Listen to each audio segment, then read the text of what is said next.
자, 이번 시간은 중학교 2학년 2학기 자, 염분 단원에 대해서 공부를 합니다.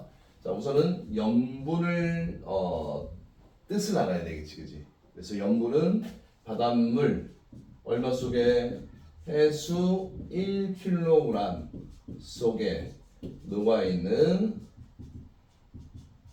염류의 총합입니다. 합을 그람 단위로 표시를 한 게 염분입니다. 염분.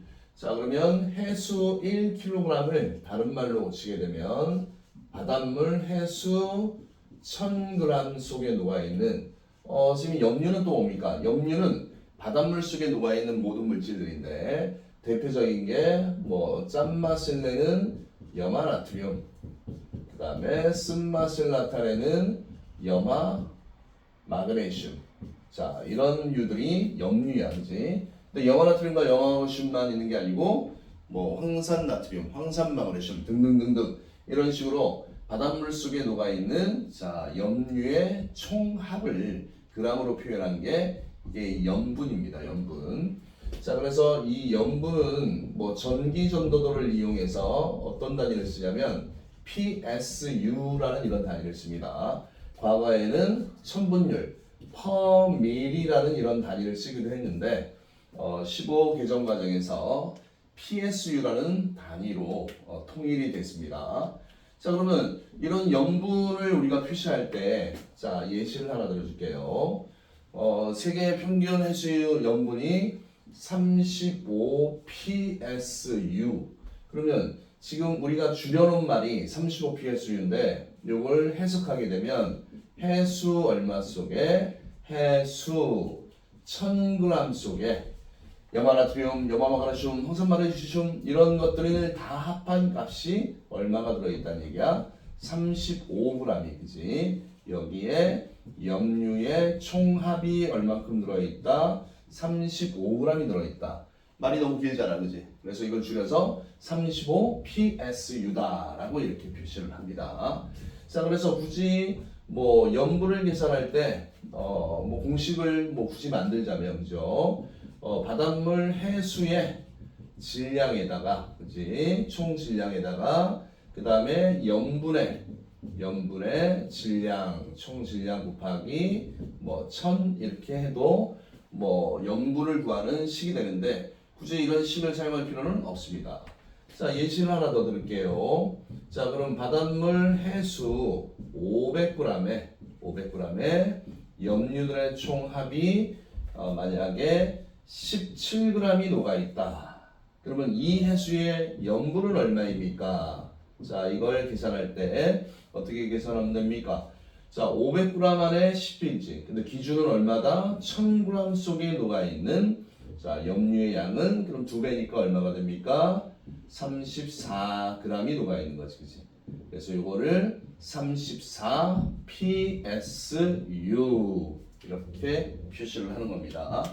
자, 그래서 염분은 가장 중요한 표현이 기준 바닷물 해수 1kg 속에 녹아 있는 염류의 총합이다. 이걸 잘 기억해 두시고요.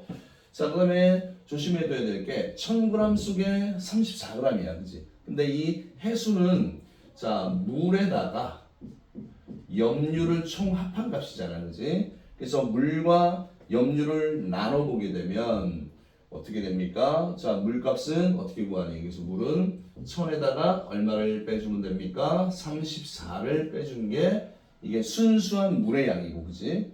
염류의 양은 얼마가 됩니까? 34, 그지? 이걸 더해서 1000이 된다라는 걸 기억해 두시면 됩니다. 자, 그 다음에 두 번째.